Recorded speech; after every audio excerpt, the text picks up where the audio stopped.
All right, let's jump right into this explainer. On April 10th, 2026, four humans returned from literally the farthest journey in human history. After a 10-day voyage that took them nearly 253,000 miles from home, the Artemis II crew splashed down safely in the Pacific. But you know, while the whole world celebrated their return, the real story is actually what they witnessed out there on the lunar far side. Imagine this.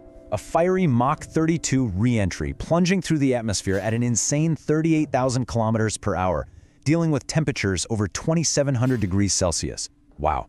They safely brought the Orion spacecraft, which they named Imagery, back home. Commander Reed Wiseman just radioed a simple, relieved, "What a journey.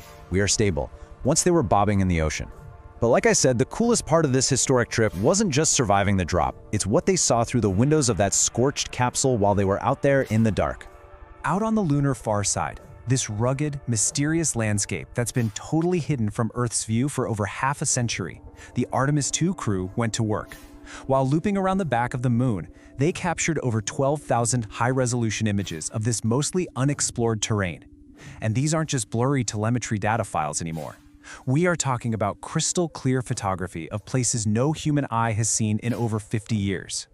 It's an absolute treasure trove that's now part of the gateway to astronaut photography of Earth, and it's literally rewriting our understanding of the next frontier. And during this mission, they didn't just take pictures. They officially smashed Apollo's 56-year-old deep space distance record. This definitely wasn't just a sightseeing tour. It was an incredibly grueling test of the Imagery spacecraft that shattered a benchmark that had stood untouched since 1970. So let's put this into perspective. On April 6th, at exactly 1:56 p.m. Eastern, they hit a staggering 252,756 miles from Earth. By reaching that incredible maximum distance, the crew traveled over 4,100 miles farther than the legendary Apollo 13 mission. Now, Apollo 13 held that record because of an emergency-free return trajectory, right? But Artemis II flew this deep space path deliberately to push their systems to the absolute limit. They basically set a brand new absolute boundary for human travel. And what's really amazing about this new milestone is who actually crossed it. When we compare the history-making Apollo 13 crew with Artemis II, the shift is profound. Alongside Commander Reed Wiseman, Christina Koch, Victor Glover, and Jeremy Hansen became the first woman, the first black man, and the first Canadian to ever reach lunar distance. It's a massive moment. It really shows that as we push the boundaries of human exploration today, we're taking the entirety of humanity with us. Okay, so back to the moon itself. During their 7-hour flyby of the lunar terminator, that super striking boundary between lunar day and night, the crew experienced some profound revelations, both scientific and emotional. Operating on a free return trajectory, which basically means they were letting the moon's gravity slingshot them back toward Earth, they crossed into this shadowed high-contrast environment, and that is where they made some of their most striking observations. Amid all this highly technical, sterile space environment, there was this deeply human moment. Commander Wiseman spotted a brilliant 3.5-mile-wide impact crater that had previously been unhighlighted. In an incredibly moving tribute to his wife, who tragically passed away in 2020, the crew unofficially named this bright feature Carol. It's just a really beautiful reminder that no matter how far we travel into the cosmos, we carry our humanity, our love, and our grief right along with us. Now, during a planned 40-minute radio blackout while passing directly behind the moon, the astronauts didn't just kick back and relax, they totally went to work. Equipped with advanced Nikon cameras and even iPhone 17s, they captured some truly unprecedented views. Wiseman beautifully described it as having only one chance in a lifetime to watch a sunset from the most foreign seat in the cosmos. Echoing that iconic Apollo 8 Earthrise photo from 1968, they managed to photograph a jaw-dropping Earth set on April 6th, watching our blue marble slip behind the rugged lunar horizon. And if that wasn't enough, they also caught a surreal 57-minute deep space solar eclipse where the moon completely blocked the sun. Just mind-blowing stuff. Beyond the emotional weight of those photos, these views were an absolute goldmine for planetary scientists. They were observing the moon's violently preserved geological past straight from the dark side.